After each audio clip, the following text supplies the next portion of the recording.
Look around, and it's easy to feel like civilization is on the brink of collapse. We are constantly bombarded by stress, uncertainty, and a nagging sense that the systems we rely on are completely out of our control.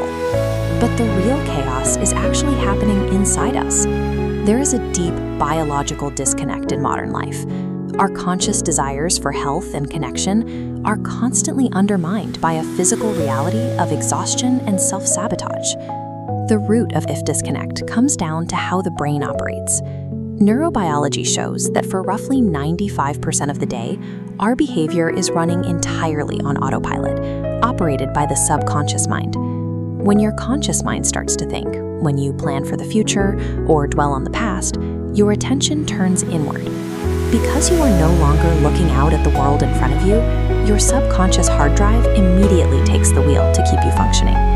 The problem is the data written on that hard drive. Up to 70% of the subconscious programs we run every day are negative or disempowering, downloaded straight from our environment before we even turned 7 years old. Our perceived failures stem from this outdated, invisible programming that plays on a loop whenever we stop paying attention.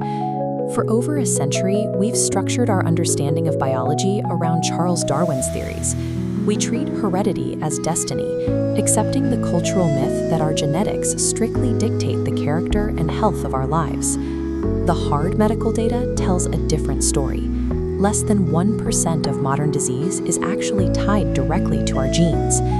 This animated diagram illustrates the core of epigenetics. Genes do not control themselves. They are inert blueprints. The mind acts as the active architect, reading the signals from our environment and adjusting those genetic blueprints accordingly. When your brain registers a negative belief or a perceived threat, it triggers an ancient biological alarm. Your blood vessels physically squeeze shut in your gut, halting digestion and maintenance, and push that energy out to your arms and legs so you can run. Escaping a predator requires every ounce of immediate physical energy you have. To prioritize that short-term survival, the brain actively shuts down the immune system. If a tiger is chasing you, fighting off a bacterial infection can wait. During the Cold War, schools routinely ran air raid drills, preparing children to retreat to bomb shelters. The logic was to wait out the immediate threat, then emerge and resume normal life when the siren signaled an all clear. Today, our financial and social anxieties keep those sirens blaring constantly. We retreat into an internal physiological fallout shelter, but we never get the all clear. We sit in a state of perpetual lockdown, burning through our reserves, unable to perform basic bodily maintenance. The breakdown of our physical health marks the inevitable outcome of a toxic internal environment, fueled by perpetual mental stress. You cannot talk yourself out of this stress response using conscious willpower or logic. Trying to force your subconscious to change is like yelling at a laptop to install new software. You have to systematically rewrite the code of the hard drive. The first method to do this is self-hypnosis. By listening to recorded programs of your specific goals right as you drift off to sleep, you bypass the critical waking mind entirely and download new data. This graph charts brainwave frequencies. As you fall asleep, your brain transitions from the high-frequency beta waves of active thought down to smooth, slow theta waves. This is the exact same receptive, hypnotic state that children under 7 use to absorb their environment. The second method is pure repetition and habituation. If you repeat a new belief until it becomes a habit, your biology will physically alter itself to match that belief.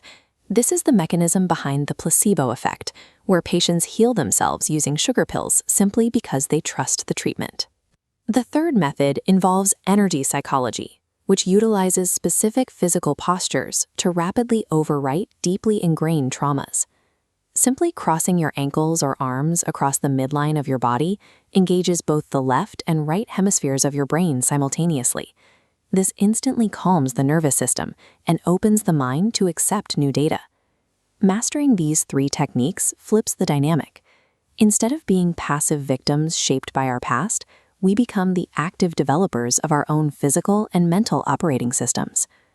Quantum physics takes this biological control a step further.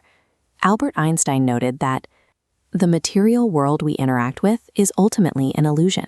governed entirely by invisible, moving forces, energy fields. Think of the human body like a television set. Your cells are covered in unique receptors, essentially acting as antennas. You aren't the physical hardware. You are the unique broadcast signal being picked up from the environmental field. When you rewrite your internal subconscious programming, you actively change the frequency of the broadcast you receive. By shifting that internal alignment, you alter the physical reality you project into the world. We see this mechanism work effortlessly in everyday life. Think about the feeling of falling deeply in love or immersing yourself completely in a tactile passion like planting a garden. In this state of extreme presence, the habitual thinking mind falls silent. This allows the creative conscious spirit to take over, effectively bypassing the negative autopilot programs. If the identity exists within the energy field rather than the physical cells, it survives the breakdown of the hardware. We occupy these bodies to translate that energy into feeling, manifesting a physical life through the vessel of a biological machine. The ultimate act of rebellion against a chaotic world isn't to fight the chaos directly.